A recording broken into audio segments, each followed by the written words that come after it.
Hello everyone, this is Monica Lupion. I'm the instructor of the summer course CE 318 Heat and Mass Transfer.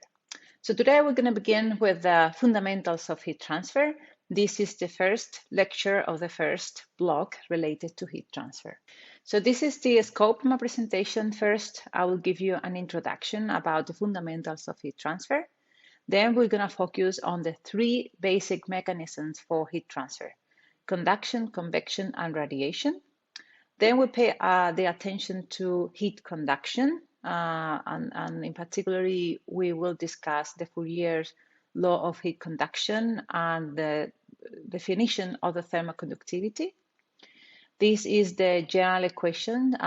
So we will see how the heat transfer is related to the thermodiffusivity defined by the letter K and the gradient of the temperature as a function of the position.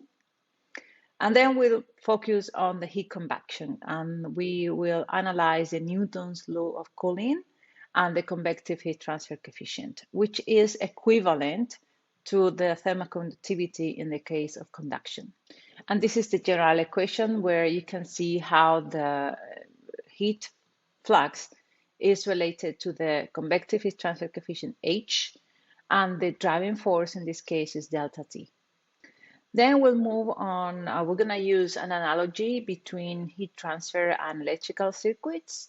We're going to see two different configurations when we can use the circuit analogy in series, when we have resistances in series, or when we have the case of resistances in parallel.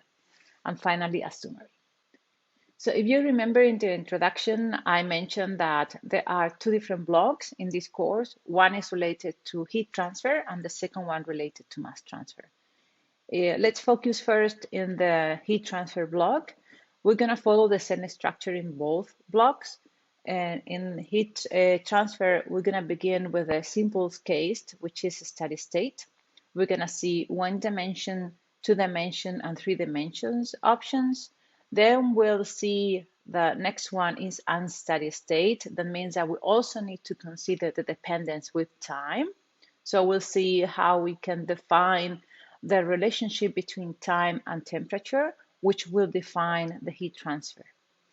Then we move to convection, which is the two major heat transfer mechanisms that we're going to cover in this course.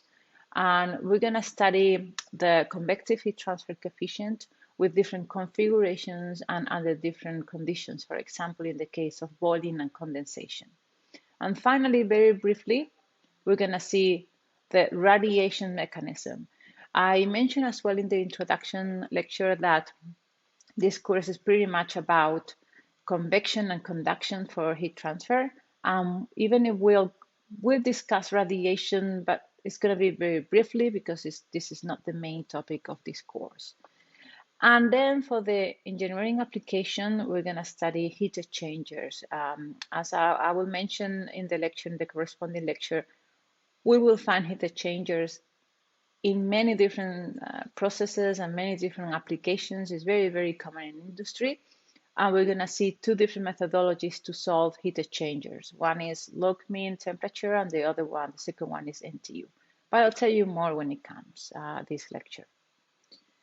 Okay, so let's focus on heat transfer. And I mentioned there are three main mechanisms for heat transfer: conduction, convection, and radiation. And I repeat, we're going to focus on conduction, convection, and not that much about radiation.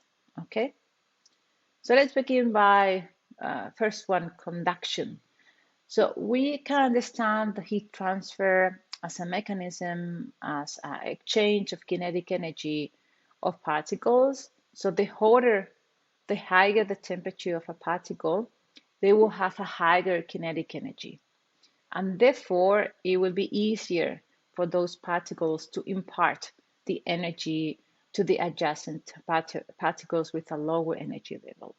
So one main concept here, or one main point here, is that the energy will be imparted from the source, which is the whole particle, to the close by particles that have a lower energy level. So we always need some kind of delta T, a gradient of temperature.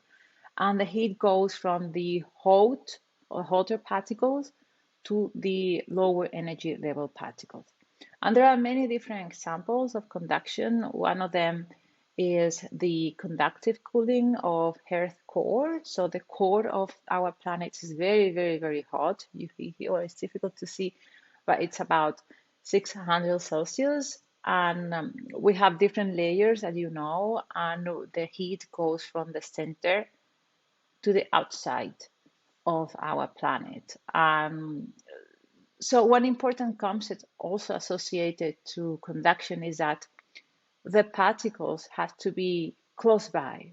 We need a physical contact between the particles for the heat transfer to happen. We're going to see heat transfer from solid to gases, from solid to liquid.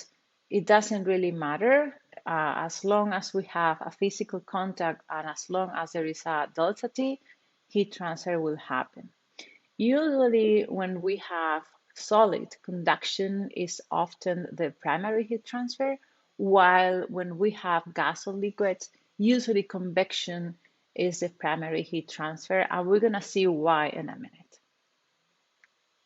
Okay, let's move now to the second heat transfer mechanism, is convection. Convection is the movement of current within a fluid. It could be either gas or liquid. Heat can be transferred by convection when the temperature within the fluid is not uniform. So still, we need delta T. Delta T, the gradient of temperature, is the driving force in any heat transfer mechanism. The main difference between conduction and convection is that, well, we need to have some kind of movement of the fluid. So usually there is a source of heat. In this case, in this particular example, would be this fire. That would be the source of the heat, and it will be transferred to a liquid that is in motion. Okay, and another example, if we have a heater in a room, this heater will be the source of heat, and then the air surrounding the heater, it will be the receptor of the heat. Again, the gas is circulating, so it's in motion.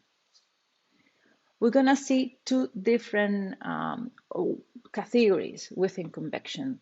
One is forced convection, when the convection process is promoted by mechanical means. So if there is a fan, if there is a pump, then the movement of the fluid is being promoted, and we will have a higher heat transfer rate. The opposite, natural convection, when there is a normal movement related to the density variation in the fluid. So we don't have any fan, we don't have any pump. There is a movement because the density of cooler fluids is different than the density of hotter fluids. And that variation of the density will provoke the movement of the fluid.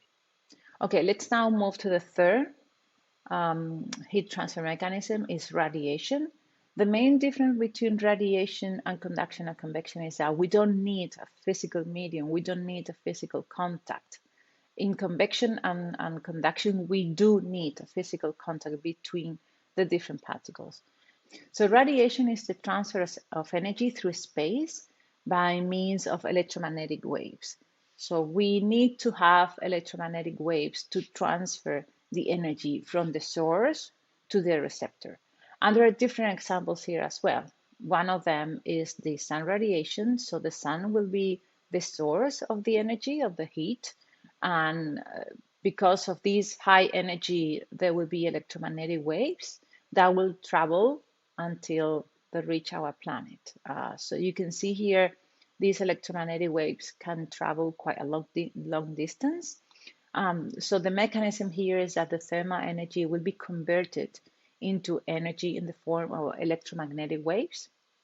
And those waves, electromagnetic waves, will travel through space till they reach the final point. So in summary, as I mentioned, we have three different heat transfer mechanisms. One is conduction, usually through a solid or a stationary fluid, so there is no movement. Second one is convection, when the heat is being transferred from or to a surface and a moving fluid. So this is the key here. We need to have a moving fluid in order for convection to happen. And the third one is radiation. So there is no physical contact between the source and the receptor.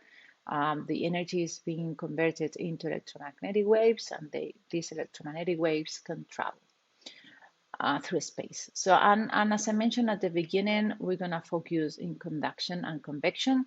We'll see a few ideas about radiation, but it's not the major focus of this course.